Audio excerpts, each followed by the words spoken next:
حسین منی و انا من الحسین، میں حسین سے ہوں، حسین مجھ سے۔ آج یہ حسین میرے سجدے کو طول دلا رہا ہے، کل یہی حسین میرے سجدے کو بچائے گا۔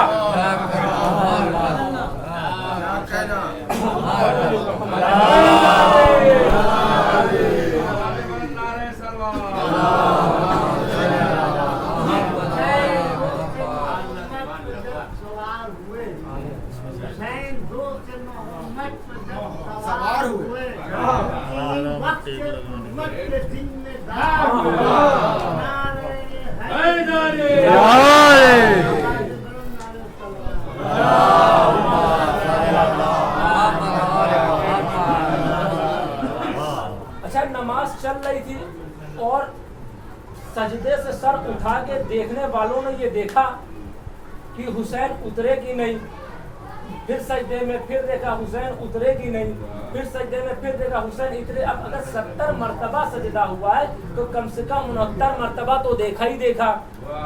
اب 69 مرتبہ سجدہ دیکھا، فقرہ کے والے 69 مرتبہ سجدہ دیکھا، نماز ختم ہوئی، رسول اللہ نے کسی سے نہیں کہا کہ تمہاری نماز باطل۔ بھائی پیشے امام کوئی ارکان ادا کر رہا ہے اور اس کو یہ پتا چل جائے کہ پیچھے والا کچھ دوسرا ارکان ادا کر رہا ہے اور ایک مجمع ہو، سب اٹھ رہے ہیں، بیٹھ رہے ہیں، دائیں بائیں تاک رہے ہیں، تو پوچھنے والا پوچھے کہ بھائی ایک جا ہوئے پوچھے بھائی آپ نماز پڑھ رہے تھے تو فلاں آدمی یہ کر رہے تھے، تمہاری نماز باطل۔ اب رسول اللہ کو جب یہ پتا چلا کہ یہ سب اٹھ کے یہ دیکھ رہے تھے کہ حسین کو اور پھر سجدہ کر رہے تھے، تو رسول اللہ نے کسی سے نہیں کہا کہ نماز باطل۔ کیوں نہیں کہا؟ کیونکہ رسول اللہ کو یہ معلوم ہے یہ سجدہ کر رہے تھے اور سجدے کی بقا کو دیکھ رہے تھے، اور سجدہ کرنا اور خیال میں سجدے کی بقا کو آ جانے پر نماز باطل نہیں ہوا کرتی ہے۔ ان کی نمازیں اور ہوں گی جن کی نمازوں میں اگر حسین آ جائے تو نماز باطل ہو جاتی ہے۔ بھائی یکجا ہوئے، اکٹھا ہونے کے بعد رسول اللہ کی خدمت میں گئے اور خدمت میں پہنچنے کے بعد رسول اللہ سے کہا یا رسول اللہ، اچھا آپس میں یہ گفتگو ہوئی کہ یہ امام حسین رسول اللہ کے پشت پہ تھے تو اتنا سجدہ ہوا، اب ذرا ذرا کے پوچھا جائے کہ کیا مسئلہ ہے۔ رسول اللہ خدمت میں گئے اور کہا کہ رسول اللہ ایسا ہے کہ یہ جو اتنا سجدہ ہوا ہے تو کیا اب کیونکہ رسول جو عمل کرتا وہ سنت ہو جایا کرتی ہے، تو یا رسول اللہ ذرا مجھے یہ بتائیے کہ اگر کوئی ہمارے گھر کا بچہ کوئی جو ہے پوتا نواسا بیٹا کوئی بھی اگر ہماری نماز پڑھنے میں پشت پہ آ جائے، اگر ہم سے آ کے کھیلنے لگے تو اس کنڈیشن میں کیا ہماری نمازیں بچیں گی یا باطل ہو جائیں گی؟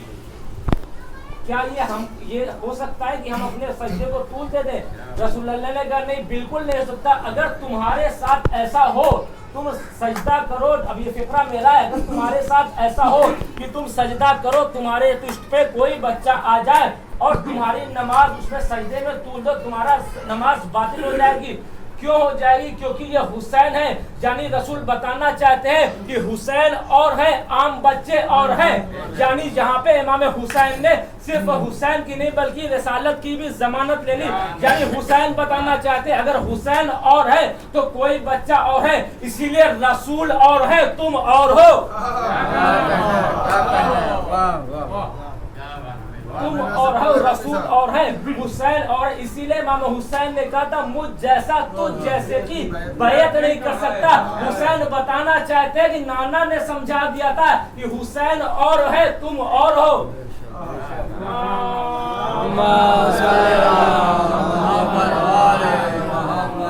کتنا بلیغ ہے، کتنا آپ دیکھیے اللہ نے کیا اہتمام کیا امام حسین کے سلسلے سے۔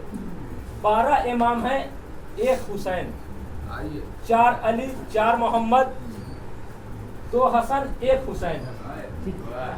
انبیاء 1,24,000، کسی کا نام حسین نہیں۔ آپ تاریخ کا مطالعہ کریں، مجھے بتا دیں، میں کہیں خدمت ہو رہی ہے کہیں سے کوئی ایسا مسئلہ ہو تو بتائیں مجھے۔ پورے تاریخ اسلام میں کسی بھی انبیاء کا نام نہیں، کسی کا نام حسین نہیں۔ حسین بھی ایک ہے، خدا بھی ایک ہے، خدا بھی یکتا ہے، حسین بھی یکتا ہے۔ اسی لیے اللہ نے امام حسین سے جو سجدہ کروایا، جو امام حسین نے کربلا میں سجدہ کیا، اس سے پہلے سجدہ نہیں ہوا، اس کے بعد سجدہ نہیں ہوا۔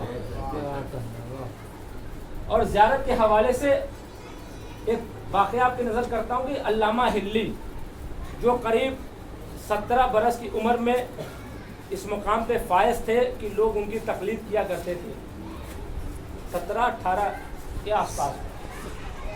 اب ان کی عمر ہو چکی ہے 70 سال، اور 70 سال کی عمر میں جناب علامہ ہلی پیادہ زیارت کے لیے جا رہے ہیں۔ دیکھیے کتنا، میں بتانا چاہتا ہوں کہ امام حسین کے چاہنے والوں کو کتنا اللہ نے مرتبہ دے رکھا ہو، کتنا مرتبہ ہے۔ اکثر سے بیشتر کچھ باتیں، کچھ جملے ایسے کہے جاتے ہیں جن کو آپ عقیدے کے بنیاد پہ ایکسیپٹ کرتے ہیں، اور کہیں عقیدے کی بنیاد نہ ماننے والے اس کو ایکسیپٹ نہیں کرتے ہیں۔ لیکن دیکھیے امام کے حوالے سے میں جملہ عرض کر رہا ہوں کامل الزارات سے کہ جناب ہلی جو ہے، علامہ ہلی یہ جا رہے پا پیادہ، اور ان کے ذہن میں ایک خیال آیا، یہ سوچتے ہیں کہ امام کا قول ہے معصوم کا کہ انسان کے آنکھوں سے نکلنے والے آنسو جو مچھر کے پر کے برابر ہوں، اگر اتنا بھی کوئی امام حسین پہ غمگین ہو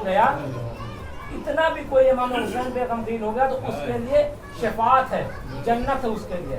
اب یہ سوچتے جا رہے ہیں، اور سوچتے جاتے جیسے یہ آگے بڑھتے ہیں اور سوچتے ہیں کہ یہ میں نے کہاں لکھا یا کہاں میں نے پڑھا اس چیز کو۔ اتفاقاً امام ان کے پاس، ان کے سامنے انہوں نے دیکھا ایک نور آ رہا ہے، ایک نور ان کے ہمراہ ہو گیا، اور آنے کے بعد کہتا ہے کہ اے علامہ ہلی، کیا میں تمہارے ساتھ پیادہ چل سکتا ہوں؟ اب انہوں نے دیکھا، یہ تو سمجھ ہی گیا کہ اتنی بابرکت شخصیت ہے، اتنا نور ہے چہرے پہ۔ انہوں نے کہا کہ اتنا نور ہے، آپ میرے ساتھ چلیے، آپ اپنا تعارف کرا دیجئے۔ اب دیکھیے امام اتنا بڑا عالم کہ ساری دنیا اس کی جو ہے، ساری دنیا اس کی باتوں کو مان رہی ہے، اس کی تقلید میں اتنا بڑا عالم چل رہا ہے، اور چلنے کے بعد اس کے ذہن میں یہ آ رہا ہے کہ امام سے بات کرے، اور امام جب چاہتے ہیں تبھی کسی کے ذہن میں یہ آتا ہے کہ وہ امام ہے۔ جب تک امام اپنی معرفت نہ دینا چاہے کوئی امام کی معرفت نہیں پا سکتا ہے۔ تو ساتھ میں چل رہا، اور امام علی مقام نے ان کو 16 یا 10 باتیں ایسی نصیحتیں ان کو کی۔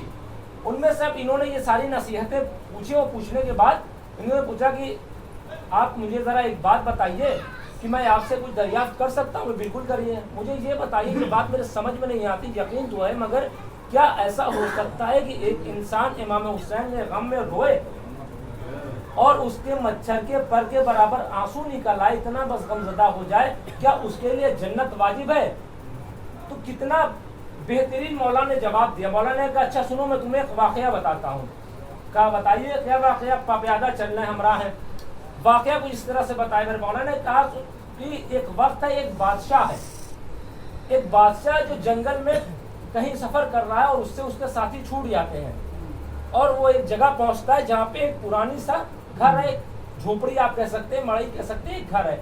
وہاں پر وہ پہنچتا ہے، اور اس کو بہت بھوک اور پیاس لگی ہوئی ہے، اور اس کے ہمراہ آس پاس کوئی بھی نہیں ہے، لیکن وہ اس عالم میں ہے کہ وہ اپنی بادشاہت نہیں بیان کر سکتا، اور وہ اس گھر میں دق الباب کرتا ہے۔ دق الباب کرنے کے بعد سامنے سے ایک لڑکا نکل کے آیا، اس نے پوچھا کہ تم کون ہو؟ کہا کہ میں جنگل میں بھٹک گیا ہوں، ابھی اپنی بتا نہیں رہا کہ وہ بادشاہ، میں جنگل میں بھٹک گیا ہوں، اور میرے سب ساتھی غائب ہو چکے ہیں، اور مجھے بھوک اور پیاس ہے، تو کیا میں آج تمہارے یہاں رک سکتا ہوں، اسٹے کر سکتا ہوں؟ تو کیا ہوتا ہے، وہ لڑکا کہتا ہے ٹھیک ہے، میری بوڑھی نانی ہے، غالباً دادی ہے یا ماں ہے، کچھ ایسا ہی مسئلہ ہے۔ تو وہ پوچھتا ہے کہ میں اندر پوچھ لوں اپنی دادی سے، اس کے بعد میں آپ کو جواب دیتا ہوں۔ تو وہ گیا، پوچھتا، کہتا ہے کہ دادی ایسا ایسا مسئلہ ہے، اور ایک انسان ہے لیکن بہت بھوکا اور پیاسا ہے، وہ چاہتا ہے کہ تھوڑی دیر ہمارے یہاں، یہ رات بہت اندھیری ہو چکی ہے، جنگل کا مسئلہ ہے، رات بسر کر لے۔ تو انہوں نے کہا کہ بیٹا رات تو بسر کر لے گا، لیکن بھوکا اور پیاسا ہمارے پاس کچھ ہے نہیں۔ تو اس نے بولا کہ کیا میں یہ کہہ دوں تو اپنے کھانے پینے کا انتظام کر لو، ہم تمہیں کچھ کھلا نہیں پائیں گے؟ نہیں، اس کو واپس مت جانے دینا، آج کی رات وہ ہمارا مہمان ہے، ہمارے پاس ایک دمبا ہے، اس کو ذبح کر دیتے ہیں، وہ دمبا کھلا دیتے ہیں۔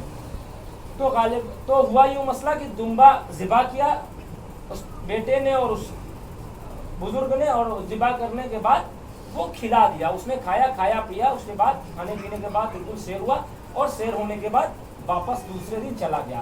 اب دوسرے دن جب وہ جانے لگا تو اس نے کہا اس لڑکے سے کہ ایسا ہے کہ میں کوئی عام انسان نہیں ہوں, میں فلاں ملک کا بادشاہ ہوں, تمہیں کبھی بھی کوئی بھی معاملہ درپیش ہوگا تو تم میرے پاس آ جانا, تم میرے پاس آ جانا. کہا ٹھیک ہے. خیر وہ بادشاہ چلا گیا.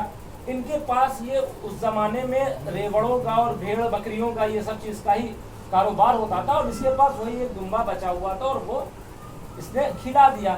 اب دھیرے دھیرے خیر لکڑیاں کاٹتا تھا, بازار میں بیچتا تھا, اس سے اپنا زندگی گزر بسر کرتے تھے وہ لوگ. ہوا ایسا کہ کچھ دنوں بعد وہ بیچارہ ایک دم ایسا مفلسی اور غربت آ گئی کہ اب کھانے کے لیے بھی کچھ پاس میں رہ نہیں گیا. اب اس کے ذہن میں یہ آیا کہ میں نے بادشاہ کی مدد